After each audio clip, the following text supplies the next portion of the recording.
In unserem heutigen Video zeigen wir Ihnen, wie Sie mit Teams Manager Vorlagen für Microsoft Teams erstellen können.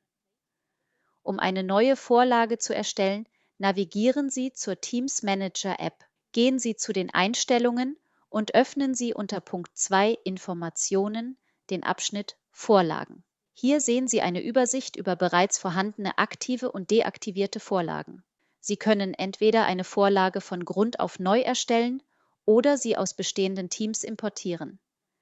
Sie haben hier auch die Möglichkeit, eine Vorlage aus einer Datei hochzuladen oder direkt von Ihren anderen bereits bestehenden Teams zu importieren. Außerdem können Sie auch eine Vorlage aus der Microsoft-Bibliothek auswählen.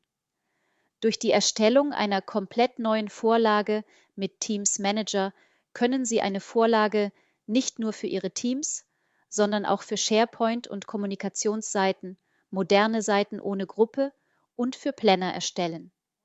In unserem Beispiel erstellen wir eine Vorlage für ein Team. Zunächst geben Sie Ihrer Vorlage einen Namen und eine Beschreibung und klicken auf Erstellen. Nach wenigen Sekunden erhalten Sie eine Benachrichtigung, dass die Vorlage erstellt wurde. Um Ihre Vorlage anzupassen, gehen Sie zu den Teams und öffnen Ihr neu erstelltes Team. Hier können Sie Kanäle hinzufügen und bei Bedarf eine Ordnerstruktur einrichten, um Ihren Benutzern eine geordnete Struktur für die Ablage Ihrer Dateien zur Verfügung zu stellen.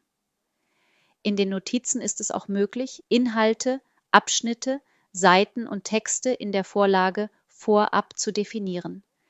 Sie können den Kanälen natürlich alle Arten von Apps hinzufügen, Apps direkt von Microsoft sowie Tools von Drittanbietern. Auch die Teameinstellungen können in der Vorlage definiert werden. Klicken Sie auf die 3 Punkte neben dem Vorlagenteam und wählen Sie Team verwalten und dann Einstellungen, um diese nach Ihren Wünschen anzupassen. Sind Sie mit Ihrer Vorlage zufrieden, wechseln Sie zurück zur Teams Manager App und gehen Sie dort zurück zu den Vorlagen. Unsere Vorlage ist derzeit Version 1, was bedeutet, dass unsere Vorlage noch nicht gespeichert wurde. Klicken Sie auf die 3 Punkte und wählen Sie Speichern. Jetzt werden alle Änderungen im Vorlagenteam gespeichert und veröffentlicht, sodass sie den Benutzern zur Verfügung gestellt werden und diese neue Teams basierend auf dieser Vorlage anfordern können. Vergessen Sie nicht, Metadaten hinzuzufügen, Namenskonventionen und Lebenszyklen zu definieren, eine Richtlinie und eine Ausführung zu erstellen, um alle Vorteile von Teams Manager zu nutzen.